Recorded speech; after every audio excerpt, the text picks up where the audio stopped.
Oui. OK. Alors,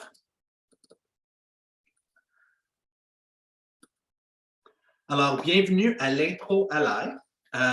Aujourd'hui, je vais parler surtout de planter l'ail parce que c'est le moment qui arrive. La plupart de vous avez déjà récolté votre ail, alors là, je vais parler de planter l'ail avec l'idée que l'année prochaine, je vais peut-être faire un atelier sur la plantation d'ail. Par contre, à la fin, je vais faire peut-être une vingtaine de minutes, 25 minutes de présentation, puis à la fin, il va y avoir du temps pour des questions.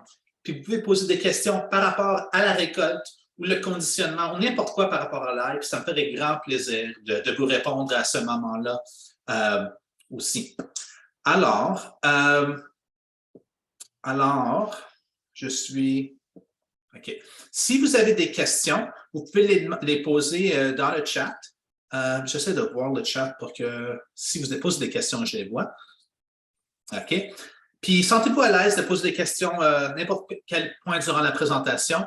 Et soit je vais répondre tout de suite ou je vais répondre plus tard. Alors, là, un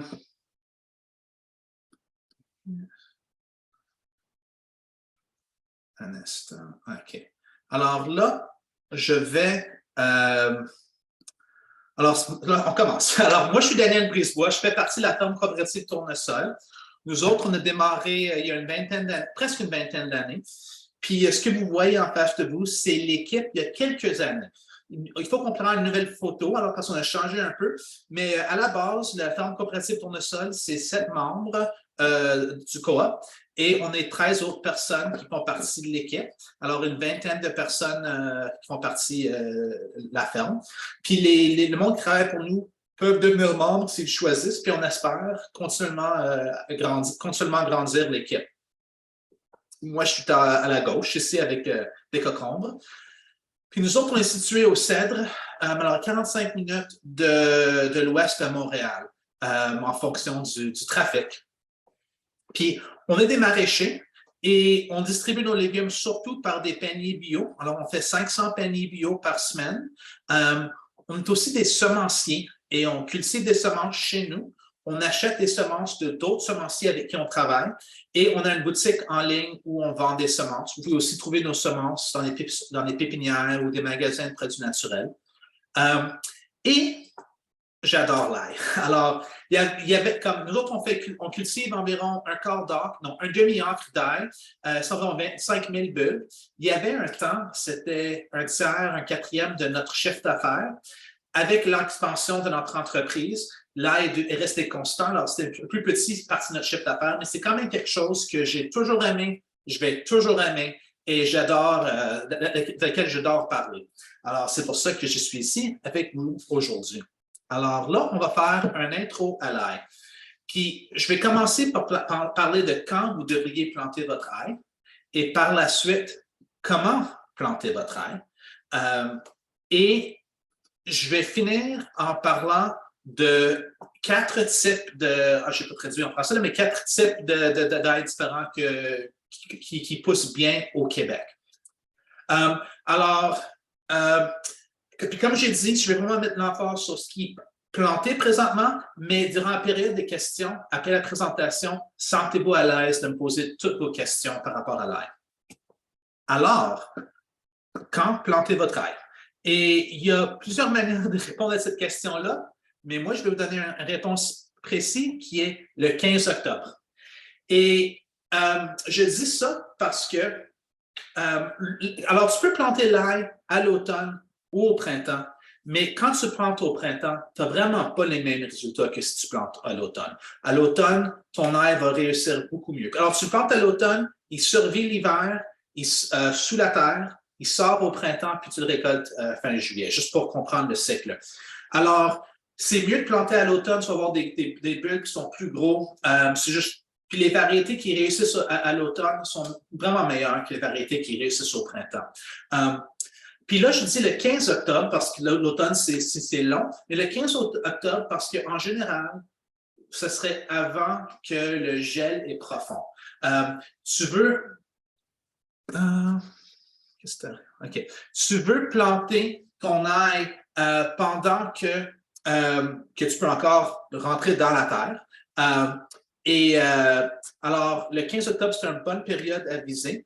Aussi, il y a des chances que vous pouvez encore avoir des journées ensoleillées, sèches à cette période de l'année. Ce n'est pas garanti, mais c'est possible. Alors, visez une belle journée durant cette période-là. Ça peut être avant le 15 octobre, mais je n'irai pas beaucoup avant le troisième, quatrième semaine de septembre. Si tu plantes trop tôt, ton ail va vraiment sortir, va devenir assez gros. Les feuilles vont commencer à pousser. C'est pas bon pour votre ail s'il y a trop de feuillage. Si on a un peu, c'est correct, mais trop, c'est pas bon pour votre ail. Vous pouvez planter plus tard. Par contre, il y a toujours le risque que tu as vraiment des gels profonds qui arrivent ou que c'est pas plaisant. Puis l'idéal, c'est que votre ail a un peu de chance à établir des racines avant l'hiver. Alors, le 15 octobre, habituellement, ça donne cette opportunité-là. Alors, c'est pour ça que c'est ça que je vise. Alors, une fois que tu sais que quand tu vas planter l'ail, la prochaine étape, c'est de savoir où vous allez le planter. Et alors, pour nous, nous autres, à plus grande échelle, on utilise le tracteur pour préparer les planches. Alors, on veut avoir quand même 4-5 semaines avant qu'on va planter pour bien préparer. Mais même si vous êtes dans une arrière-cour, dans un potager, ça vaut la peine de mettre un peu de préparation à votre terrain. Alors, ça voudrait dire, premièrement, choisir où vous allez planter l'ail. Peut-être enlever les plants qui sont déjà là, comme les tomates ou les laitues qui sont montées en semences. Nettoyer un peu. Puis là, vous pouvez épandre du compost ou du fumier. Vous voulez quelque chose, quand même, beaucoup d'azote, parce que l'ail répond vraiment à l'azote. Alors, vous pouvez épandre votre compost, puis le travailler dans le sol, puis préparer votre planche pour que quand c'est le moment de planter, tu peux prendre avantage de ce moment-là. Tu ne veux pas préparer tes planches à la dernière minute. Surtout, comme le mois d'octobre peut être très mouillé, alors ça se peut que ce soit difficile de rentrer dans la boue, préparer vos planches. Alors, c'est mieux de préparer un peu en septembre, fin septembre, milieu septembre, pour prendre avantage des belles journées pour que vous puissiez planter dans des moments plus propices. Alors, ça, c'est de quand planter. Là, on va parler de comment planter. La première étape, c'est de craquer votre ail. Puis, alors, voici un ail porcelaine. Je vais parler des petits ailes plus tard, mais juste à dire qu'il y a généralement 4 cailleux par bulbe. Les cailleux, si tu as une tête une bulbe d'ail, tu peux diviser en petits morceaux. Ça, parfois, ils appellent ça des dents, mais ça, c'est le cailleux. Puis, un cailleux, quand tu vas planter ça, ça va te donner un plant d'ail l'année d'après. Alors, avec un porcelaine qui a 4 cailleux, tu as un potentiel de 4 plants l'année d'après. Voici une ail rocambole. On va aussi en parler par la suite. Les rocamboles ont 7 à 10 cailleux par bulbe, alors tu as un potentiel de 7 à 10 plants par bulbe. Alors là, on veut craquer l'ail. C'est mieux de le faire en équipe. Ça peut être un peu d'effort, mais ce n'est pas si difficile que ça. Puis on va craquer l'ail, puis on va le séparer en petits cailleux.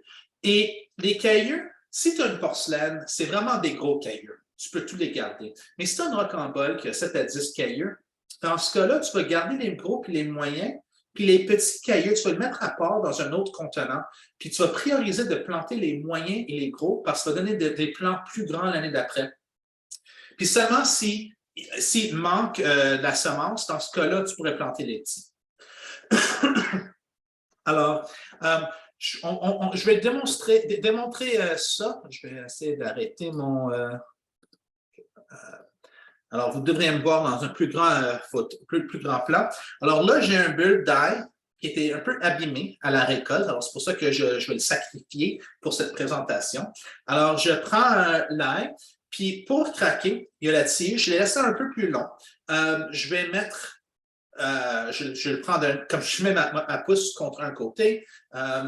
Puis là, je vais fendre la peau avec l'autre pouce, puis je vais utiliser la tige pour craquer en mettant aussi mon doigt dans le bulbe, puis je vais séparer. Puis là, je vais retourner à celle-là dans un instant. Je vais le séparer dans des petits cailleux. Puis chaque caillou, je vais l'inspecter pour voir qu'elle est belle.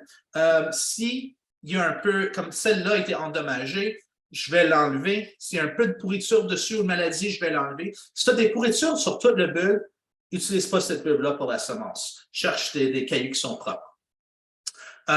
Puis, une chose, je veux que le bas du caillou soit intact parce que c'est là que les racines vont sortir. Alors, j'en ai une ici qui est presque intacte, mais il a l'air qu'elle était un peu abîmée. Je ne sais pas si je prendrais celle-là. Je pense que je mangerais. Moi, je préfère quelque chose qui est intact ou qui a même les racines originales qui restent dessus. Puis là, c'est ça que je vais planter dans la terre. Alors, je vais revenir à cette bulbe-là que j'avais divisé, mais disons que je ne savais pas diviser. Une autre méthode que tu peux utiliser pour séparer tes cailloux, c'est de prendre le bulbe, puis de le mettre à l'envers et de le frapper contre quelque chose comme un planche de bois ou quelque chose de dur pour que la tige sort, puis là, tu peux séparer les cailloux un à un. Alors, ça, c'est quelque chose que, surtout si tu en fais des centaines ou des milliers de bulbes, ça va plus vite. Si c'est juste quelques bulbes, tu vas tirer sur la tige, puis tu vas séparer les cailloux. Alors ça, j'enlève la tige, puis là, je sépare les cailloux, puis ce bulbe-là, il me donne 5 cailloux. Alors, en fait, j'ai 5 cailloux, mais il y en a une qui a été abîmée. Quelqu'un l'a frappé avec, c'est moi, quelqu'un l'a frappé avec la grelinette en le récoltant. Alors, celle-là, je ne vais pas la planter, je vais couper la saleté, je vais manger le reste dans un spaghetti ou quelque chose. Alors là, alors ça, c'est pour comment craquer l'ail. Puis, alors là, quand on va planter l'ail, là, j'ai une bac. Ce qui est dans la bac gris, ça, c'est les cailloux moyens et gros. Ce qui est dans les petits paniers, c'est les plus petits cailloux que j'ai gardés. Alors, je vais planter les gros puis les moyens en premier, que je dis. Puis, par la suite, je peux manger les petites si je n'ai pas besoin, ou tu peux les planter assez denses pour faire des petits plants verts que tu peux manger comme des échalotes vertes au printemps. Alors ça, c'est quelque chose que tu peux aussi faire avec les petits bulbes, les petits cailloux. Si nécessaire, tu peux les planter puis ils vont donner un bulbe, mais un peu plus petit que si tu avais peut-être même beaucoup plus petit que si c'était un bulbe, un gros caillou que vous aviez planté. Alors, là, on a craqué l'ail, c'est temps de planter l'ail. Alors, pour planter l'ail, il suffit de prendre une truelle, d'ouvrir un trou, mettre le caillou dedans. Et à quelle profondeur? Alors, une règle générale, ça serait 3 fois l'auteur du caillou, 3 fois l'auteur du caillou comme profondeur. Alors, si le caillou est 3 cm, dans ce cas-là, tu pourrais le planter à 9 cm, puis 9 cm du bas. Alors, il y a 6 cm de terre par-dessus, puis tu as le caillou. Il peut être planté un peu plus profond que ça, surtout si c'est un très gros caillou, il y a beaucoup d'énergie qui va le permettre de sortir. Mais si c'est des petits cailloux, tu ne veux pas les planter à 4-5 pouces de profond parce qu'ils ne vont pas avoir assez d'énergie pour sortir. Alors ça, c'est une règle générale, 3 fois l'auteur du caillou. Puis, tu peux les planter en faussant tes doigts ou utiliser un truelle pour faire un trou. Puis, on plante toujours les racines vers le bas, parce que les racines vont sortir là, la tige va sortir par le dessus. Alors, si tu le mets dans la bonne orientation, le bulbe va pousser d'une bonne manière. Si tu le mets à l'envers, habituellement, avec le gel-dégel, il va tourner durant l'hiver et devenir la bonne orientation. Par contre, ce n'est pas toujours le cas. Puis dans certains cas, tu vas voir l'ail à l'envers, puis la tige va sortir vers le bas, puis il va être croche, puis il va remonter. Ça fait un ail qui est comestible, mais ce n'est pas un ail qui est aussi beau que si vous l'auriez planté dans la bonne orientation. Alors, surtout à petite échelle, plantez-les une à la fois avec la bonne orientation, puis vous allez être très content. Bon, alors là, on prend un bac avec nous, avec l'ail, puis on va descendre, planter plage par place, et on mesure où on mettra notre ail. Alors là, tu pouvez voir qu'il y a comme 3 lignes qui sont marquées, c'est pas super clair, mais qui sont là, puis on a un gallon à mesurer, c'est la ligne blanche, un gallon mesuré, puis on regarde la distance entre les cailloux. Tu pourrais le faire à la main ou avec quelque chose de la bonne distance, mais ça vaut la peine de vraiment être précis dans votre plantation pour donner l'espace qu'ils ont besoin. Puis l'espace qu'ils ont besoin. Alors là, dans ce que habituellement je fais, c'est 3 rangs par planche. Alors ça, c'est les 3 rangs du milieu, ce serait la planche. Puis on met environ 24 pouces, 60 centimètres entre les planches. Et dans la planche, on va mettre environ 12 pouces entre les rangs, ou jusqu'à 15 pouces entre les rangs. Alors, peut-être 30 à 40 centimètres entre les rangs. Et dans le rang, alors ça, c'est l'espacement dans le rang, on va les planter aux 15 centimètres. Et c'est certain que vous pourriez mettre beaucoup plus d'ail dans la même surface si vous voulez, mais si vous mettez l'ail trop entassé, l'ail va se compétitionner avec les autres plantes d'ail, puis ils vont être plus petites. Alors, pour avoir un ail de meilleur calibre, donnez un peu plus d'espace. Alors, les distances que je vous recommande, c'est ce qui va donner les meilleurs résultats, surtout si vous avez un compost qui a une bonne quantité d'azote dedans. Alors là, vous pouvez voir qu'Émilie, ici, elle a espacé les cailloux où elle va les planter, puis par la suite, elle ouvre un petit trou, puis elle les met dedans. Alors, c'est une belle technique à utiliser. Puis, une fois que c'est planté, vous voulez pailler votre ail. Alors, pour mettre le paillis, vous pouvez le faire immédiatement après que vous avez planté. Vous pouvez attendre quelques semaines, il n'y a pas de problème, mais vous voulez le mettre avant l'hiver. Alors, chez nous, ce que ça a l'air, on prend des balles de paille, puis on met une balle par 15 pieds de planche. Puis on les espace, puis après, on les étend. Puis si vous avez de la paille, c'est un bon paillis. Mais si vous n'avez pas de la paille, des feuilles peuvent marcher très bien. Alors, soit les feuilles que vous avez de votre arrière-cour, ou vous pouvez aller dans le voisinage et voler les sacs de feuilles que le monde met aux poubelles à l'automne, puis les ramener pour les mettre comme paillis. Tu peux les passer aux tondeuses en premier si tu veux les découper en petits morceaux, mais les laisser entiers, ce n'est pas de problème.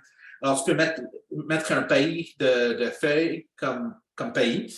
Mais si vous laissez ça intact, des gros morceaux de feuilles, dans ce cas-là, au printemps, il faut faire un peu plus de soin et de certain de faire de l'espace pour qu'une fois que ça dégèle, que l'ail puisse sortir. Parce que s'il y a vraiment beaucoup de feuilles entières, ça va être plus difficile pour l'ail de sortir.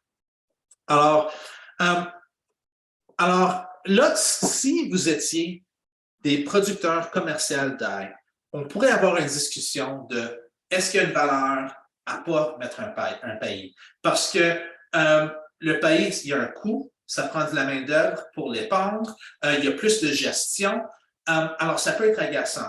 Par contre, en arrière-cour, en potager, je vous recommande grandement de mettre un paillis. Parce que le paillis, le but principal du paillis, c'est d'isoler la terre pour garder la température froide durant l'hiver. Vous ne voulez pas qu'avec les gels et les dégels, que le caillou sort de la terre, parce que s'il sort de la terre, il y a plus de chances d'être gelé entièrement et d'être abîmé. Alors, tu peux le garder dans la terre. Alors, c'est pour ça qu'on met le paillis pour bien l'isoler. Au printemps, ça contrôle bien les mauvaises herbes et ça réduit la quantité d'eau que vous avez besoin d'arroser. Alors, il y a vraiment d'avantages d'utiliser un paillis si vous avez des feuilles disponibles ou autres, là, mais mettez un paillis. Je vous recommande ça. À grande échelle, il y a d'autres décisions qu'on doit faire, mais c'est mieux si tu peux mettre un paillis.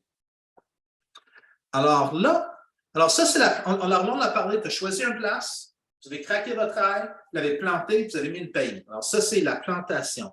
Là, je vais parler de quelques différents types d'ail, puis par la suite, on va avoir une période de questions. Alors, si vous avez des questions, vous pouvez les poser à ce point-là. Vous pouvez aussi commencer à les taper dans le chat pour que je les vois quand on arrive aux périodes de questions. Alors, là, je parle de type d'ail. Puis en fait, de ce que je vais parler, c'est des groupes horticoles d'ail. Si vous regardez dans un catalogue, vous allez voir, il y a des centaines de différents, ou pas dans un catalogue, mais dans plusieurs catalogues, il y a une grande diversité de variétés d'ail. Par contre, la plupart de ces ailes-là sont assez similaires l'un de l'autre et peuvent être divisés en 10 groupes horticoles d'ail. Chaque groupe horticole, il y a sa propre apparence qui est similaire dans le groupe, puis une saveur spécifique, puis il y a des temps d'entreposage comparables. Et il y a vraiment juste ces 10 groupes horticoles-là. Puis en général, l'ail, par la suite, c'est des clones, parce que l'ail, il ne fait pas des vraies fleurs. Malgré qu'on parle de la fleur d'ail, la fleur d'ail n'est pas une vraie fleur. Avant que les fleurs mûrissent, qui peuvent avoir une propagation sexuée, ils vont mourir, les fleurs, puis il fait des petites bulbilles qui sont des clones de la mère. Alors, l'ail, c'est propagé par clones. Donc, les différents types d'ail sont très similaires. En fait, les différentes variétés d'ail dans une même groupe horticole sont très similaires l'un de l'autre. Alors là, moi, je vais vous présenter 4 groupes horticoles qui réussissent très bien au Québec. Puis la première, ça va être l'ail porcelaine. Alors, l'ail porcelaine, vous avez probablement déjà vu l'ail musique comme nom. L'ail musique, c'est une ail porcelaine, puis c'est ce qui est le plus facile à cultiver au Québec ou pour un débutant dans un climat nordique parce qu'il y a des gros cailleux. En général, alors comme vous pouvez voir le gros cailleux que j'ai d'ail porcelaine, en général, en moyenne, il y a 4 cailleux par bulle, puis parce que le caillou est si gros, ça produit facilement, puis ça pardonne à des débutants.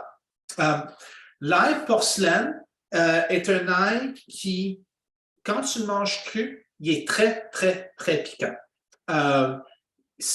Mais quand vous allez le cuire, le saveur il est plus doux, presque un peu fade. Alors, c'est un bon ail. Puis si vous le mangez tout seul, puis quand je dis tout seul, plutôt que d'être en comparaison de d'autres types d'ail, est bonne. Mais c'est quand vous faites une dégustation de différents types d'ail, vous allez voir que ce n'est pas elle avec la plus de saveur, malgré que c'est un ail qui est très bon. Puis au niveau d'entreposage, cette ail-là va habituellement durer jusqu'en mai-juin, parfois même en juillet. Puis on a beaucoup de clients qui on a encore des bulbes l'année d'après quand on commence à vendre notre propre chaîne récolte, mais qu'à ce point-là, il commence à avoir un petit germe à l'intérieur. Alors, ça, c'est l'ail porcelaine. Ici, la prochaine ail que je vais vous parler, c'est l'ail rocambole. Puis vous pouvez voir que l'ail porcelaine est très, très blanche. L'ail rocambole a plus de couleurs, plus de violet, un peu de mauve dessus. Puis elle a de 7 à 10 cailleux. Alors, ça veut dire que vous aviez juste à garder 1/7 de vos bulles d'ail si vous voulez avoir la même quantité d'ail l'année d'après. Comparé avec l'ail porcelaine, il faut garder 1/4, un quart de votre ail pour la propager. Alors ça, c'est un ail qui prend beaucoup plus de votre récolte pour propager. L'ail rocambole, elle a alors j'ai déjà parlé de la quantité de cailleux, elle a une force, alors si vous la mangez crue, c'est un ail qui est moyennement piquant, pas aussi piquant que la porcelaine. Par contre, la rocambole, quand vous la mangez, si vous la rôtissez, le cuitez au four, vous allez voir qu'il y a une saveur incroyable. Puis si vous comparez la porcelaine avec la rocambole, la porcelaine a l'air fade. Puis la rocambole, puis c'est pas parce que la porcelaine est mauvaise, mais c'est parce que la rocambole est délicieuse. Alors ça, c'est l'ail avec le plus de saveur.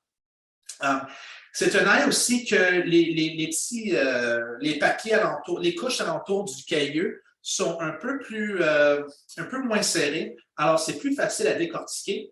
Par contre, ça dessèche plus vite. Alors, elle est souvent bonne jusqu'en mars-avril, parfois un peu plus longtemps, mais mars-avril, c'est une bonne période d'entreposage pour votre ail rocambole.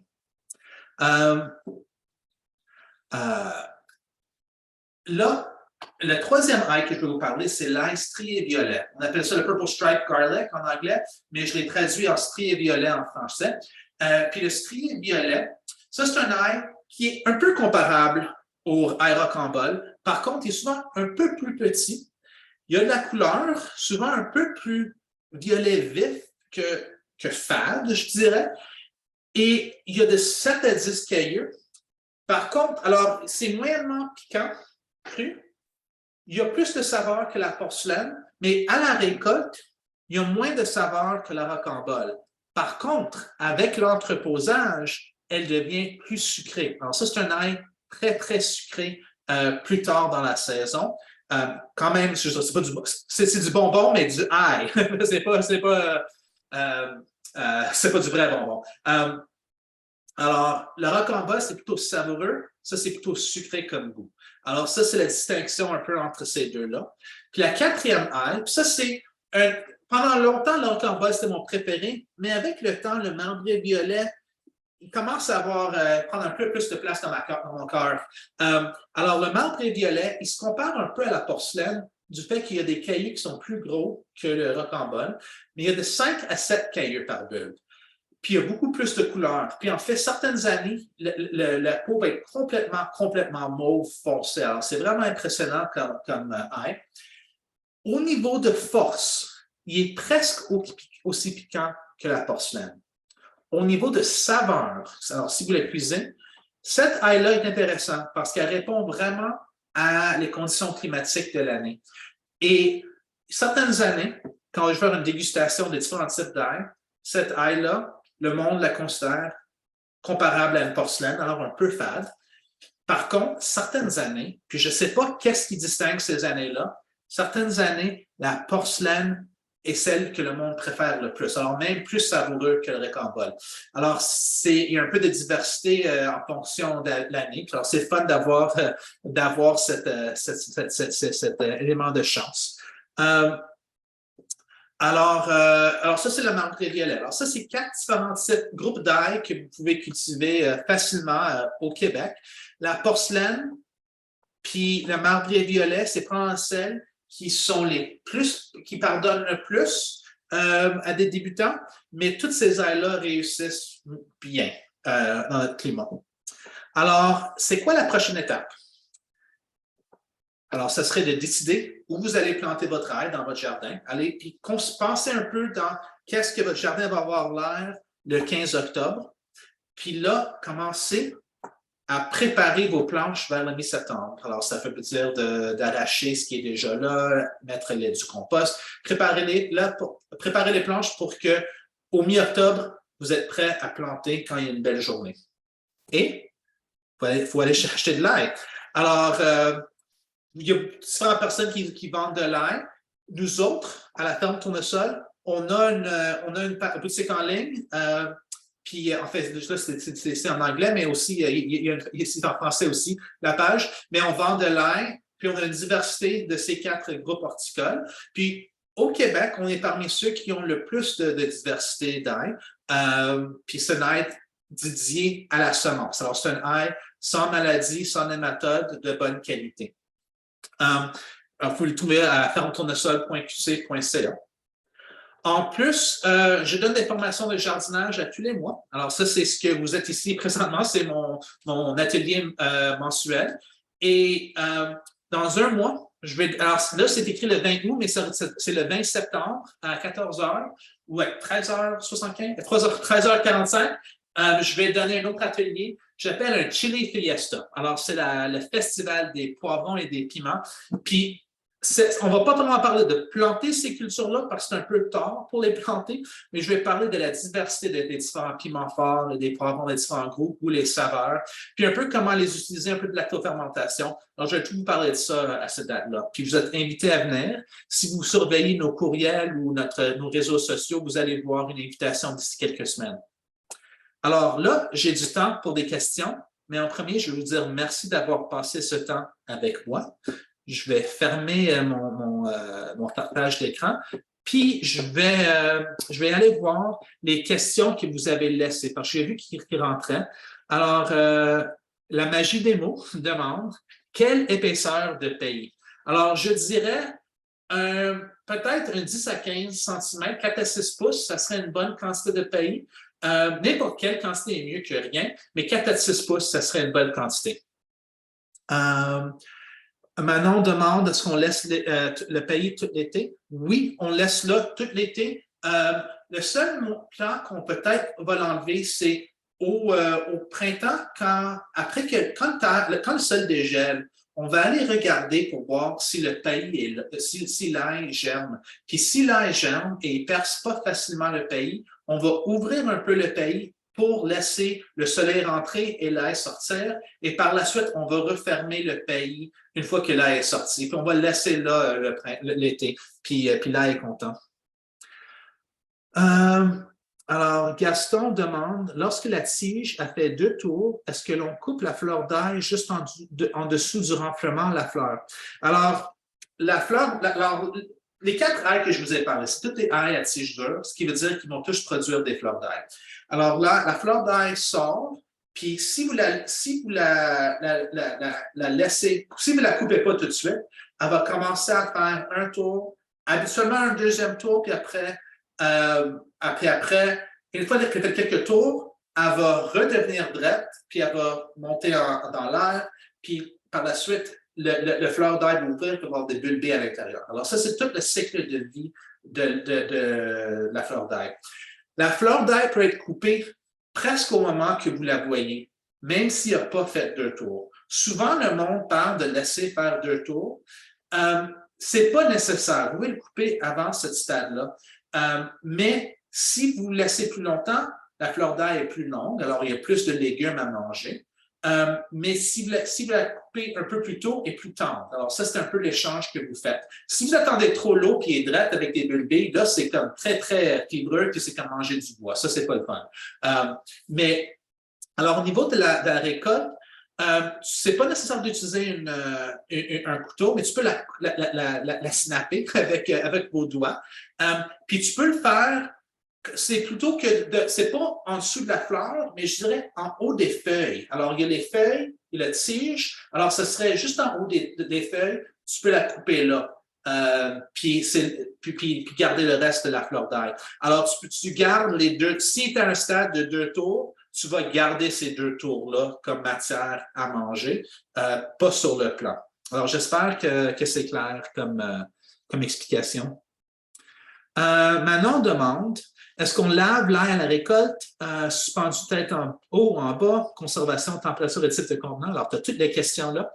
Alors, moi, je préfère pas laver à la récolte parce que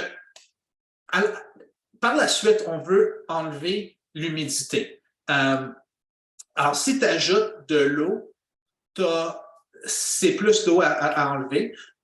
La seule exception, c'est si tu cultives dans un terre argileux, alors vraiment une glaise là, qui est vraiment lourde, qui ne s'enlève pas, même quand il est sèche. En fait, quand il est sèche, c'est comme du béton.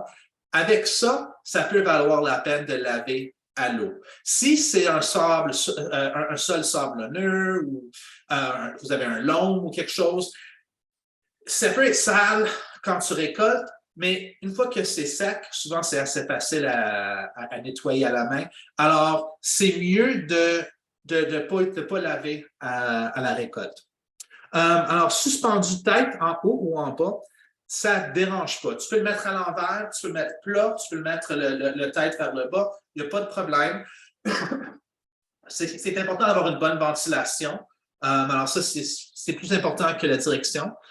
Puis conservation, température et type de contenant.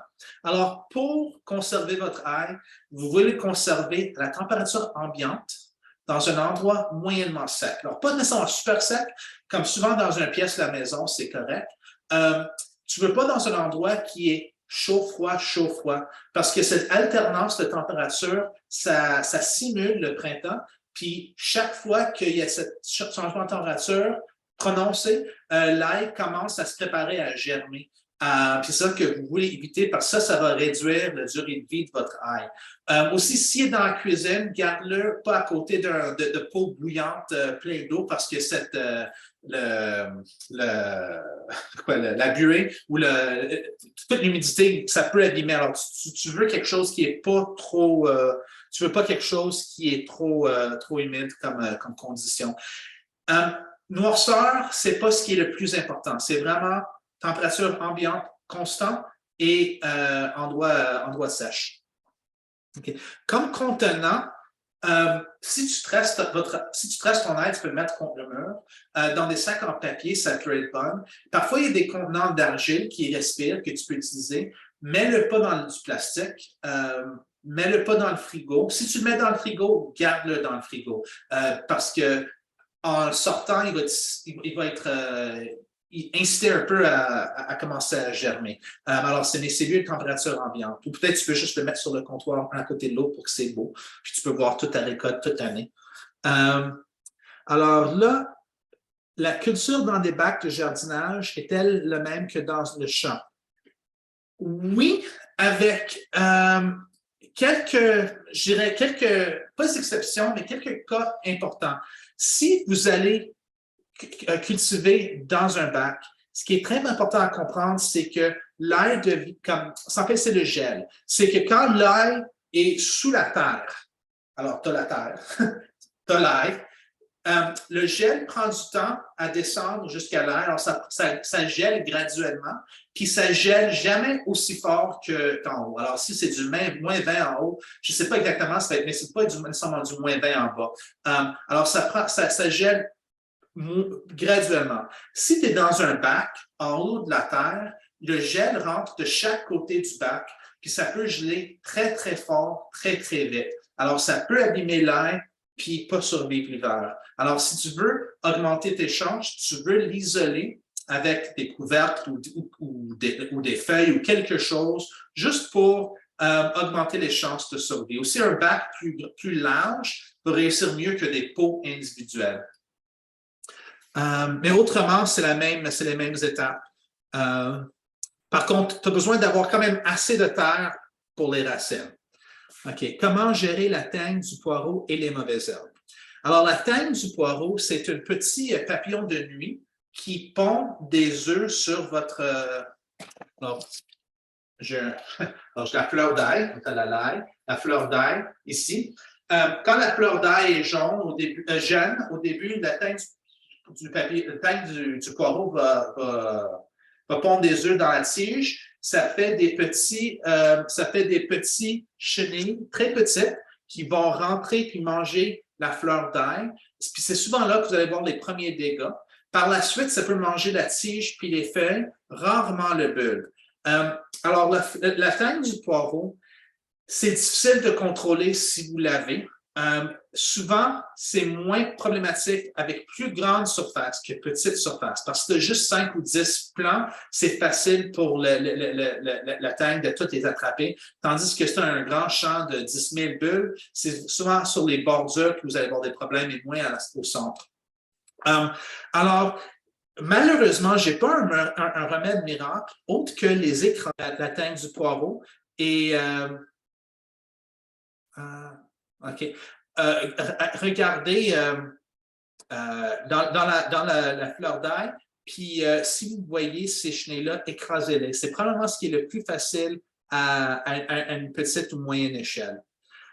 Au niveau de mauvaises herbes, je dirais c'est le pays. C'est ça qui va vraiment aider à réduire les mauvaises herbes ou désherber quand elles sont petites. C'est vraiment la règle générale du désherbage. C'est tu veux passer quand les mauvaises herbes commencent tout juste à germer, pas plus tard. Alors, tu veux désherber régulièrement et avant que tu vois les mauvaises herbes. Gaston demande, est-ce que l'on ajoute du compost durant l'été? Alors, ce n'est pas nécessaire. Vraiment, si tu mets du compost avec beaucoup d'azote à l'automne, ça devrait être assez pour l'année d'après. Par contre, si vous allez fertiliser au printemps, ajoutez la fertilité le plus tôt possible au printemps. Parce que ce que tu fertilises, c'est les feuilles, ce n'est pas le bulbe. Alors, si tu mets la fertilité tôt la saison, ça va aider les feuilles à croître. Et par la suite, à un certain stade, un peu vers mi-juin, fin juin, l'énergie des feuilles va commencer à dévier vers les bulbes. Alors, à ce stade-là, la fertilisation ne va rien faire. Alors, c'est plutôt dans la saison que tu veux fertiliser si tu veux acheter du compost. Par contre, habituellement, de mettre le compost à l'automne, c'est assez. OK. Général 52304-2D, paré, cette bande. Je mets bulbe dans un bas de nylon séparé. Avec un bas de nylon, si ça respire, ça peut marcher. IM demande, doit-on changer l'emplacement de plantation à chaque année? Alors, là, tu parles de rotation de culture.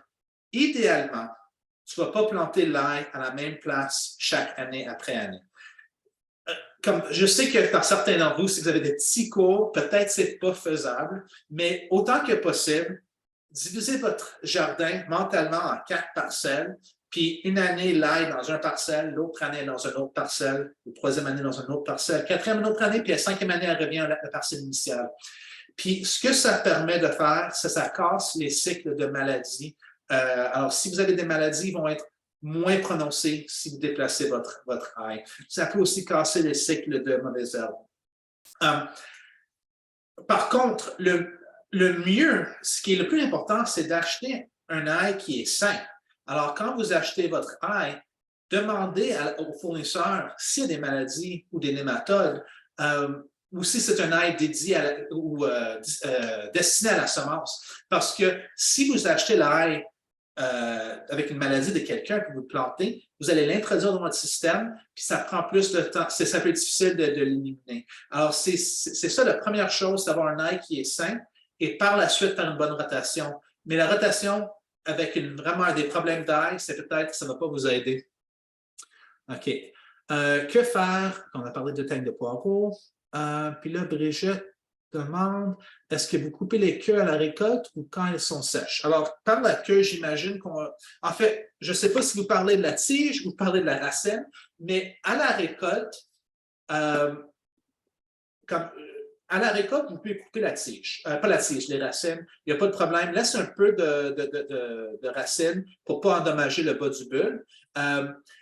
Mais c'est mieux de laisser la tige à la récolte pour conditionner pendant quelques semaines. Peut-être si tu vas le couper, coupe-le comme à 18 pouces pour laisser quand même beaucoup d'espace vert pour que le jus, l'énergie de la plante rentre dans le bulbe.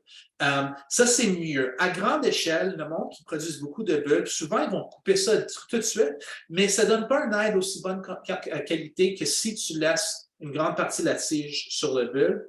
Puis, c'est juste quand elle est finie de conditionner. Quand je parle de conditionner, ça, c'est plutôt que... On parle souvent de sécher, mais le vrai mot, ce serait de conditionner parce que avec le conditionnement, le col de l'air va fermer, puis va garder le jus puis l'énergie dans le bulbe, puis va garder les mauvaises choses à l'extérieur.